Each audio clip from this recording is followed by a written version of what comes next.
할렐루야. 오늘 강대상에 대림절 초 세 번째 초를 켰습니다.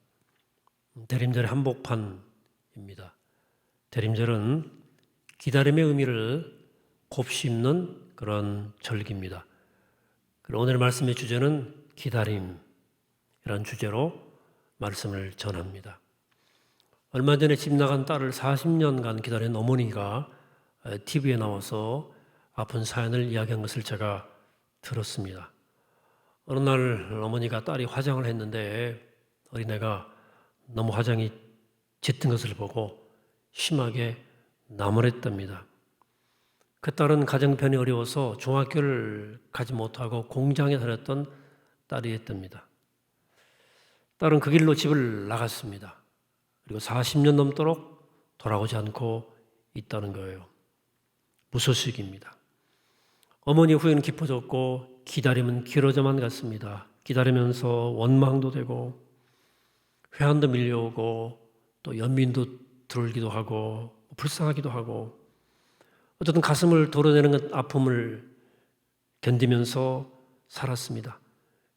없는 자식 치면 되겠다는 생각도 들었지만 그게 말처럼 쉬운 의미가 어디 있겠습니까? 그냥 어머니 가슴에서 그 자식은 지워지질 않는 거예요. 끝내. 어머니는 그 딸을 기다리고 또 기다렸습니다. 스스로 택한 천연 같은 벌 같은 그런 기다림이었습니다. 기다림은 그 오지 않는 딸을 만나는 유일한 길입니다. 기다릴 수밖에 없었어요. 물론 희망이 있어서 기다리는 것은 아니었습니다. 끝내 오지 않겠다는 불길한 예감이 수시로 들었지만 기다림을 그만둘 수는 없었습니다. 성경에도 집 나간 아들을 기다리는 아버지 얘기가 나오죠. 아버지를 훗날 사람들이 탕자라고 부르는 이 아들을 하염없이 기다렸습니다. 아비가 죽기도 전에 유산을 한몫 챙겨가지고 바람처럼 사라진 아들을 아버지는 기다렸습니다. 아버지 살림 규모로 볼 때 그 아들이 가지고 나간 재산의 규모도 만만치 않습니다. 아들이 아버지의 재산을 탕진하는 세월도 적지 않게 흘렀습니다. 아버지의 기다림도 그만큼 길어졌다는 뜻이죠. 거기에 돼지치면서 남의 집 살이했던 그 다양살이의 시간들을 세월을 더하면 부자지간 헤어짐은 길었고 또 기다림은 아버지의 운명이 되었을 것입니다. 그 기다림이 아비에겐 참 힘들었지만 그렇다고 기다림을 끝낼 수는 없었습니다. 아버지는 기다리고 또 기다렸습니다. 시인 서정주 씨의 칠마산 신화란 그 시집 맨 처음에 나오는 시는 특별한데요. 산문 같은 시입니다. 여기서 시인은 한국 여인의 처절한 절개를 보여주는 시인데요. 이 시인이 지어낸 게 아니고 우리 전래 이야기를 시적 소재로 삼아서 쓴 시입니다. 그 신분한 시는 기다림이 어느 정도까지 처절할 수 있는지를 보여주는 예입니다. 이런 시입니다. 신부는 초록 저고리 다홍 치마로 겨우 귀민머리만 불리운 채 신랑하고 첫날 밤을 아직 앉아 있었는데 신랑이 그만 오줌이 급해져서 냉큼 일어나 달려가는 바람에 옷자락이 문 돌적 위에 걸렸습니다. 그것을 신랑은 성격이 또 급해서 신부가 엄탕해서 그새를 못 참아서 뒤에서 손으로 잡아당기는 것이라고 그렇게만 알고 뒤도 안 돌아보고 나가버렸습니다. 문 돌적 위에 걸린 옷자락에 찢어진 채로 오줌 누군 못 쓰겠다며 달아나 버렸습니다. 그리고 나서 40년인가 50년이 지나간 뒤에 뜻밖의 딴 볼 일이 생겨서 이 신부네 집을 지나가다가 그래도 잠시 궁금해서 신부 방문을 열고 들여다보니 신부는 귀민머리만 풀린 첫날 밤 그 모양 그대로 초록 저고리 다홍치마로 아직도 고스란히 앉아 있었습니다. 안쓰러운 생각이 들어 그 어깨를 가서 어루만지니 그때서야 매운 재가 되어 폭삭 내려앉아 버렸습니다. 초록재와 다홍재로 내려앉아 버렸습니다. 처절한 기다림이죠. 여러분, 기다림은 고통스러운 일입니다. 정해져 있는 출소일이나 제대 저녁 날짜를 기다리는 것도 쉽지 않은 일인데 기약 없이 기다려야 한다면 정말 고통스러운 일이겠죠. 그냥 기약도 없는데 30년, 40년, 50년을 기다린다? 이럴 때 기다림은 차라리 형벌에 가깝습니다.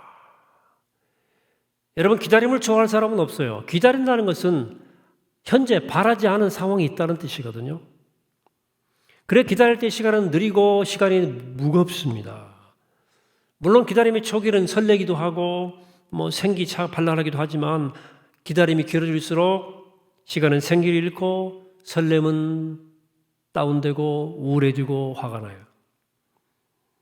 그래서 애덤 필립스는 이렇게 말했습니다. 어떤 사람은 오래 기다리게 했다면 그대가 그를 환대하기는 쉽지 않다. 또 기다림은 일종의 낭비입니다. 모든 욕구를 즉각 해결할 수 있고 모든 일을 실시간 처리 가능한, 요즘은 특히 그렇습니다. 핸드폰으로 다 송금하잖아요. 시간이 돈인 시대에 기다림은 큰 손실처럼 보이기도 합니다. 이건 비단 경제적인 손실뿐만 아니라 심리적 손실도 포함이 됩니다. 기다림은 우울감을 높이고 분노를 높이고 지수를 높이고 스트레스에 압력을 가해요. 열받쳐요. 기다림이 길어지거나 기약이 없을 때 그 압력은 높아지다가 마침내 폭발하고 맙니다. 또 어떤 사람들에게 기다림은 거부 또는 부정과 같은 의미로 쓰여요. 마틴 루터 킹 목사가 쓴 버밍엄 감옥에서 쓴 편지란 책에 이런 문장이 나오는데요. 지금까지 저런 오랜 세월 동안 기다려란 말을 들어왔습니다. 흑인이라면 누구나 귀에 익숙한 말일 것입니다. 기다려란 이 말은 거의 언제나 안 돼라는 뜻이었습니다. 거부를 했다는 거죠. 그래, 기다림은 또한 가난한 사람들의 삶의 특징이 되기도 합니다. 가난한 사람들은 쉬어도 특히 할 일이 없습니다. 돈이 없으니까. 또 할 일이 없으니 돈도 없는 거죠. 무노동과 무일푼은 앞서거니 뒤서거니 하면서 피차 무료한 시간을 만들어냅니다. 가난한 사람들이 있는 것이라고는 시간밖에 없어요. 나 시간밖에 없다고 말하는 분들 계시잖아요. 남아도는 시간 속에서 그들은 목적 없이 기다립니다. 목적 없는 기다림은 가난한 사람들의 지루한 삶의 풍경입니다. 그들에게 시간이 남아 돌지만 그들의 시간은 돈이 안 됩니다. 돈이 안 되기에 시간을 제한 오락도 소비도 없어요. 여러분들 우리 미얀마나 인도나 네팔 가보세요. 우리 같은 오락과 소비가 있나?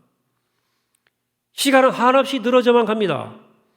그러나 부자들은 달라요. 그들은 어떤 비용을 치르고서라도 기다리는 시간을 피할 수 있거든요. 오락과 소비가 그것입니다. 기다림의 시간의 무료함을 달래주는 좋은 소일거리들이 존재하는 겁니다. 이로 인해서 각종 오락과 소비 산업이 번창하는 거예요. 또 가난한 사람들과는 달리 부자들의 남아도는 시간은 돈을 만들기도 합니다. 돈을 굴리니까요.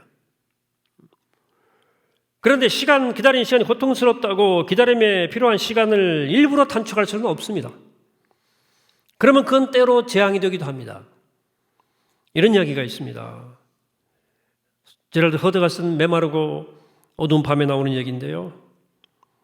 지구에서 가장 아름다운 빛깔을 가진 나비의 혈통을 잇는 일에 생일을 바친 과학자가 있었습니다. 오랫동안의 시행착오 끝에 그런 자기가 바라는 멋진 나비를 품은 고치를 얻었습니다. 그 나비가 고치에서 나오는 것을 예상하는 날 스태프들 다 과학자는 불러 모았습니다. 그 아름다운 나비가 고치에서 나오는 과정을 결정적 순간을 숨죽이며 지켜보았습니다. 오른쪽 날개가 빠져나오고 이어서 왼쪽 날개도 거의 빠져나왔습니다. 사람들이 축하에 샴페인을 막 터뜨리는 거예요. 근데 그때 왼쪽 날개 끝이 고치 구멍에 걸려서 제대로 빠져나오지 못하고 있었습니다. 지켜보는 사람들은 불안했습니다. 나비가 자유로워지기 위해서 필사적으로 다른 쪽 그 날개를 막 퍼덕거렸어요. 나비가 지쳐가는 기색이 역력했고 퍼덕임은 차츰 뜸해졌습니다. 긴장을 견디지 못한 과학자는 예리한 칼로 고치 일부를 아주 조금 잘라주었습니다. 마지막 안간힘을 쓰더니 나비는 실험실 탁자위로 빠져나와 자유롭게 나타났습니다. 사람들이 와 하고 소리를 질렀습니다. 하지만 순간 정적이 흘렀습니다. 이상한 거예요. 나비가 비록 자유로워졌는데 날지를 못하는 겁니다.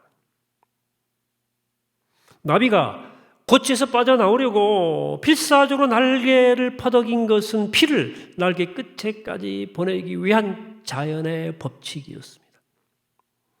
그래야 고치에서 빠져나올 뿐만 아니라 새 생명을 누리면서 마음껏 날 수 있기 때문입니다. 그런데 기다리지 못하고 나비를 돕겠다고 한 것이 사실은 나비를 무능하게 만들어버린 것입니다. 영감을 주는 얘기죠.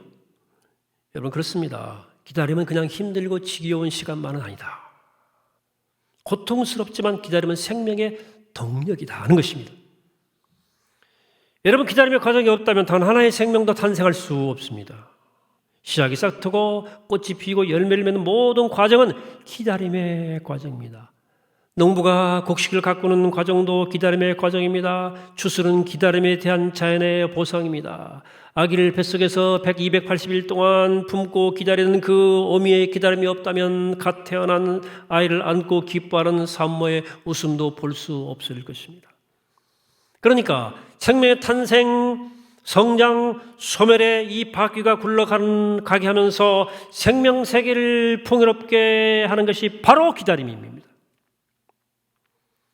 기다림은 고통만이 아니라 그 말입니다. 보세요. 연인을 기다리는 만나기 전에 행복감 아십니까? 어린 왕자, 생텍쥐베리 어린 왕자에서 여우가 기다림의 행복에 대해 이렇게 말한 적이 있습니다. 네가 오후 4시에 온다면 나는 3시부터 행복해지기 시작할 거야. 시간이 점점 다가올수록 더 행복하게 되겠지. 4시가 되면 행복이 이렇게 소중한 것이구나 라며 들뜬 마음을 가라앉히느라 아마 어쩔 줄 몰라 하겠지. 이렇게 여우는 기다림에 대해서 말하면서 기다림의 권경도 말합니다. 네가 아무 때나 온다면 내가 언제부터 마음을 갖춰야 할지 도통할 수가 없어. 이렇게 말합니다. 예측할 수 없는 기다림, 곤혹스러움을 또 표현한 거죠. 기다림의 설레임과 언제 올지 모르면 마음이 안절부절하지 않겠습니까? 갈팡질팡하고. 내 삶에는 그런 상황이 수록해요. 나는 그냥 기다려야만 하는 상황. 사랑이 그렇습니다. 사랑은 상대의 반응과 함께 시작되는 거예요. 사랑의 문은 기다려야 열리는 겁니다. 사랑의 열쇠는 상대가 가지고 있기 때문입니다.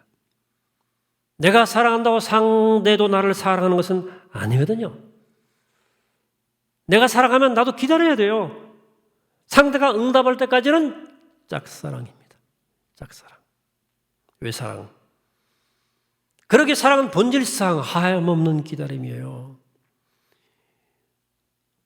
마음대로 안 돼요. 사랑은 기다림 속에 시작하며 사랑은 기다림 속에서 자랍니다. 그래 사랑이란 내가 통제하거나 예측할 수 없는 그 상황에서 내게 열리고 다가오는 그 삶의 신비를 있는 그대로 받아들이는 게 사랑이에요. 그래 사랑은 기다리지 못할 때 타락합니다. 부패합니다. 왜? 상황을 내 마음대로 통제하고 상대를 내 마음대로 장악하고 싶은 욕망에 사로잡히기 때문에. 기다리지 못하는 사랑은 상대의 몸과 마음과 그의 정신과 의지와 시간과 자유를 내가 원할 때 원하는 만큼 소유하려고 욕심을 부려요.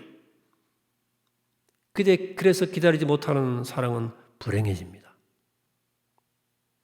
금방 우울해지고 금방 화가 나고 어쩌다 상황을 통제하고 상대를 내가 지배했다 하더라도 그 행복은 지속되지 않습니다. 해보세요. 금방 실증나고요. 왠지 자꾸 화가 나요. 자발적인 반응 아니기 때문에. 사랑은 기다림을 필요로 하는 거예요. 기다림 속에서 어떤 변화가 오죠? 자신을 향하던 시선이 그를 향하기 시작해요. 기다리는 시간은 내가 중심이 아닌 너가 중심인 시간입니다. 그렇기 때문에 기다림이라는 것은 자기 중심성에서 벗어날 수 있는 은혜의 시간이고 에고라고 하는 닫힌 공간에서 벗어날 수 있는 자유의 시간이다. 구원의 시간이다. 기다림은 구원의 시간이기 때문에 또한 정화의 시간이기도 합니다. 기다림 속에서 욕망이 시련이 지연되잖아요. 뜻대로 안 되네. 그러면 지연되는 시간이 길어지면서 그 욕망도 자연히 조금 희석돼요. 잦아들어요. 특별히 그 기다리는 시간 동안에 하나님을 만날 수 있다면 그 안에 욕망이 새로운 차원으로 변화됩니다. 거룩한 열망이 되는 거예요. 놀라운 일입니다. 이때 우리의 사랑도 변형됩니다. 트랜스폼돼요. 상대를 통제하는 사랑은 상대를 존중하는 사랑으로 변형됩니다. 여러분, 존중하기 때문에 기다리는 거예요. 기다린다는 것은 상대의 자유를 존중하기 때문에 기다리는 겁니다. 자, 아까 말씀드린 대로 또 생명은 기다림과 함께 성장한다고 그랬죠. 농부가 씨앗 뿌리고 열매를 추수할 때까지의 과정은 기다림의 과정이죠. 아이가 태어나는 과정도 기다림이죠. 태어나서도 유아기와 아동기의 몸이 자라고 사춘기의 몸과 마음과 머리가 자라고 청년기의 의지와 비전이 자라는 동안 인간은 기다려야 됩니다. 또 때에 맞게 자라야 돼요. 너무 조숙해도 안 좋아요. 여기 사회생활에 필요한 지식을 습득하는 기간과 직장을 구하고 배우자를 만나 결혼에 이르는 기간을 더하면 30년 이상, 보통 다 30년 넘게 세월을 기다려야 됩니다. 기다려야 돼요. 근데 영적 성장이야말로 정말 기다림이 필요해요. 영적 성장. 그래서 사도 바울은 갈라디아서에서 이렇게 말합니다. 나의 자녀들아, 너희 속에 그리스도 형상을 이루기까지 다시 너희를 위하여 해산하는 수고를 했다. 기다렸다는 말이에요. 변화되기를.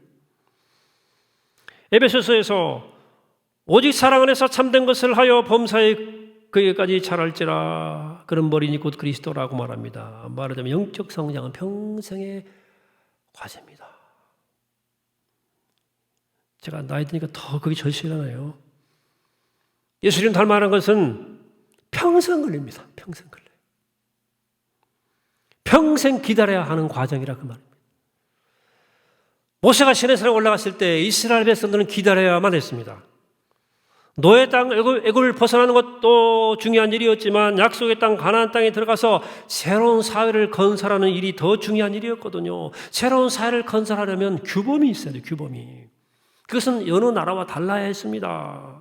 이스라엘은 하나님의 선택한 백성이요 거룩한 민족이기 때문에 하나님의 어떤 새로운 법 질서를, 영적 질서를 주시려고 하신 거고, 모세를 하나님께서 산으로 부르셨잖아요. 그리고 말씀했습니다. 출애기 19장에서 너희가 내 말을 잘 듣고 내 언약을 지키면 너희는 모든 민족 중에서 내 소유가 되고 내 보화가 되고, 이런 뜻이에요. 그래 모세가 시내산에 올라갔죠. 올라가 십계명과 율법을 받아서 내려와 놓는데, 그러나 이스라엘 백성은 모세가 산에서 오랫동안 내려오지 않자 화가 났어요. 아론에게 몰려갔습니다. 출애기 32장이에요.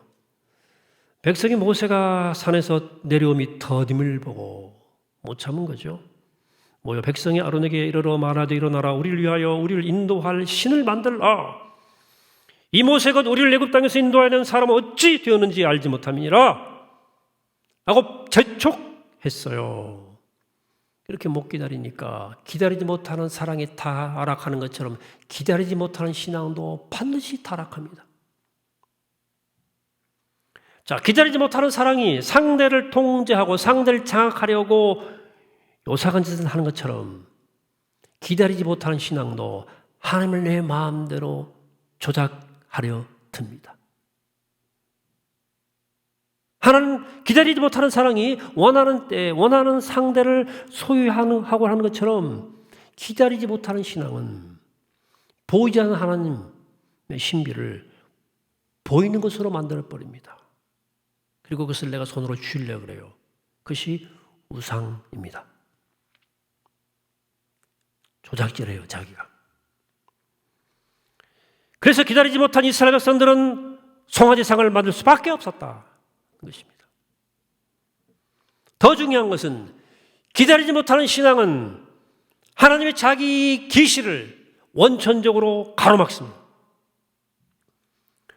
우상에 사로잡혀서 자신의 하나님의 경험과 개념을 절대화하거든요.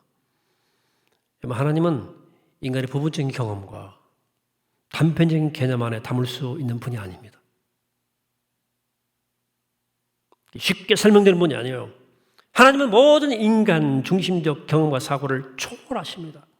하나님은 오직 하나님이 원하시는 때에 하나님이 원하시는 방식으로 당신을 드러내십니다. 따라서 하나님 만나는 최선의 길은 기다림뿐입니다. 그냥 기다리는 거예요. 여러분, 구름이 잔뜩 낀 날 태양을 보려면 태양아 나타나라! 됩니까? 구름이 사라져야지. 태양이 저절로 나타나는 길을 기대하는 것처럼 하나님의 임재와 하나님의 현현은 전적으로 하나님의 자유입니다. 하나님의 소관입니다. 비유하자면 하나님의 자기 현현, 자기 계시는 야생동물의 출현에 비유할 수 있겠습니다. 여러분, 산속에서 야생동물, 곰이나 토끼나 사슴이나 이런 거, 토끼는 야생동물이니까 사슴은 야생동물 맞지? 네. 절대 요란한 소리를 내거나 나오라고 부르면 안 됩니다. 깊은 숲속으로 살금살금 걸어 들어가 나타날 때까지 숨죽여서 기다려야만 그 야생동물의 출현을 목격할 수 있습니다.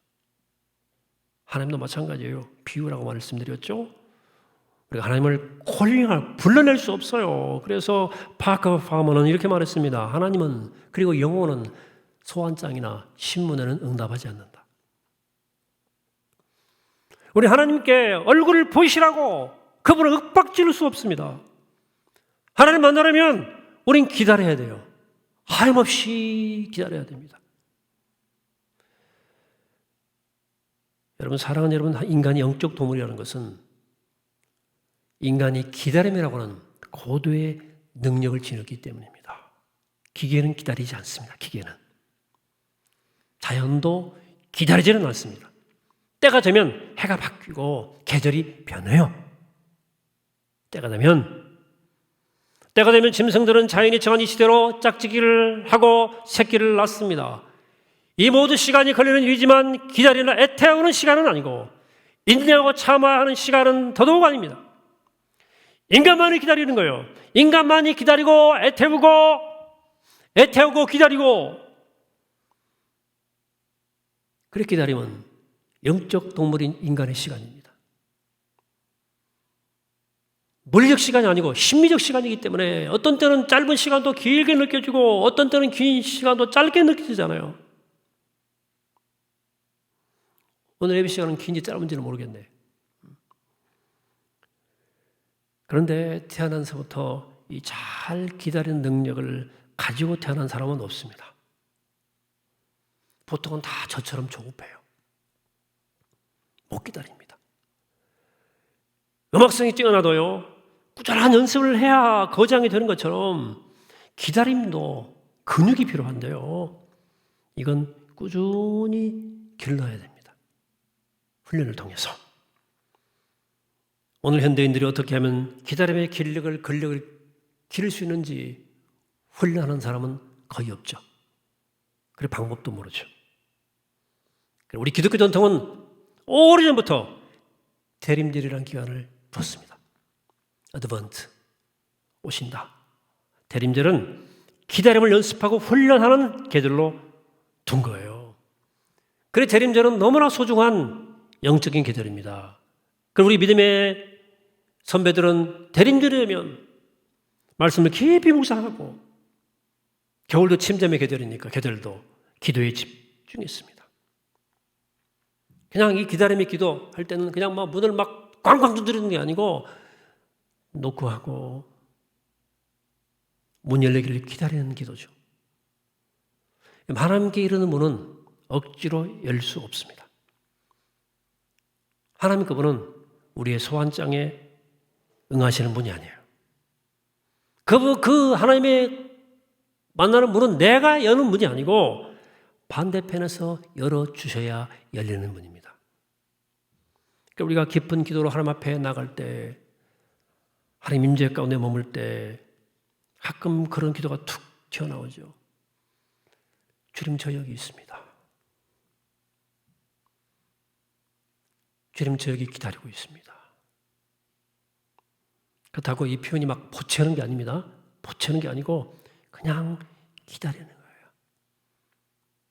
여러분, 무의란 말이죠. 무의. 인위가 아니고 무의에 기다려. 아무 기대하지 않고 그냥 기다리는 거예요. 그래서 제가 교회사에서 영성가들의 기록들을 보면 그분들이 그렇게 하나님을 기다렸더라고요. 그냥 기다리는 거예요. 한없이 엎드렸습니다. 그냥 엎드려 있는 거예요. 그 기다림에 근육이 생긴 거예요.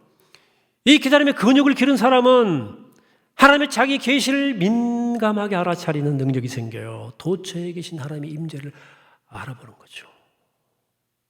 우리가 성전이나 여러분 기도하는 자리에서도 마찬가지고요. 물론이고요. 여러분 부엌에서도, 여러분의 일터에서도, 여러분의 가정의 식탁에서도 하나님의 얼굴을 알아차립니다. 특별히 수많은 이들에게서 죄의 모습을 봅니다. 특별히 무엇보다 초라하고 연약한 사람들의 아픔 속에서 그 작은 사람들에게서 그리스도의 모습을 알아차립니다. 오늘 22절입니다. 32절입니다. 주님 오시는 그날에 대한 말씀입니다. 그러나 그날과 그 때는 아무도 모르나니 하늘에 있는 천사들도 아들도 모르고 아버지만 아시느니라. 이 말씀 오늘 한 말씀 묵상 말씀인데요. 주님의 재림 얘기죠. 그러나 주님의 재림만이 아니라 근원적이고 본질적인 것들은 모두가 그렇습니다. 하나님, 그리스도, 성령, 생명, 사랑, 그리고 삶 자체가 그렇습니다. 하나님은, 생명은, 참 사랑은 불현듯 그 모습을 드러냅니다. 우리의 예측을 결코 허락하지 않습니다. 그러니까 이상한 예언하지 마세요. 그날과 그때는 아무도 모릅니다. 하늘의 천사도 모르고 아들도 모르고 아버지만 아신다. 그래서 하나님을 만나기 원하는 사람은, 하나님의 임재를 맛보기 위해 원하는 사람은 기다려야 됩니다. 기다릴 줄 알아야 됩니다. 하나님께서 당신의 모습을 스스로 드러내실 때까지 기다릴 수 있는 그런 기다림의 영적 근육이 있어야 돼요. 사랑하는 여러분, 그럼 이 대림절 잠잠히 주님을 기다리시기 바랍니다. 어떻게 무뎌진 내 마음 활짝 열어놓고, 그리고 내 복잡한 생각, 이 머리에 영혼의 세포를 활짝 열어놓고 깨워놓고 어느 날 언제 오실지 모를 주님을 잠잠히 기다리십시오. 물론 성탄절 날짜는 못 박혀져 있죠. 그렇죠? 그러나 여러분들의 영혼에 주님이 찾아오시는 날은 정해져 있지 않습니다. 그날을 기다리는 거예요. 성탄절은 오죠. 그날은 아무도 모른다. 우리는 기다릴 뿐입니다. 그래, 기다릴 줄 알아야 돼요. 잠잠히. 오늘일까? 그날이 내일일까? 오른쪽을 돌아설 때 지금 이 순간일까? 교회당 와서 무릎을 꿇고 기도하는 순간 지금 이때일까? 라고 깨어 기다리는 거예요. 언제일까? 더 기다림으로 내 삶에 환히 그 모습을 드러내실 주님, 드러내시거든요.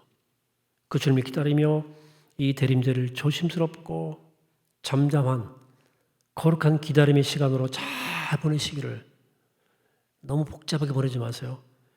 담백하고 단순하게 주님 잘 기다리는 그런 시간으로 보내시기를 주의 이름으로 간절히 축원합니다. 마치겠습니다. 거룩하신 하나님, 대림절입니다. 기다림을 훈련합니다. 주님께서 언제, 그때는 모르지만 내 삶 가운데 하나님 모습을 밝히 드러내 보이실 텐데, 하나님, 주님 여기 있습니다. 주님 저는 여기 있습니다. 이렇게 고백하며 주님을 잠잠히 기다리는 기다림의 사람 되게 하시고 기다림의 시간을 배워가는 우리가 될 수 있도록 축복하셔서 주님 우리에게 오시는 그 모습, 그날 주께 감사하고 주님 만나는 기쁨을 누리고 맛보는 우리가 되게 하옵소서. 감사드리옵고 예수님의 이름으로 기도하옵나이다. 아멘.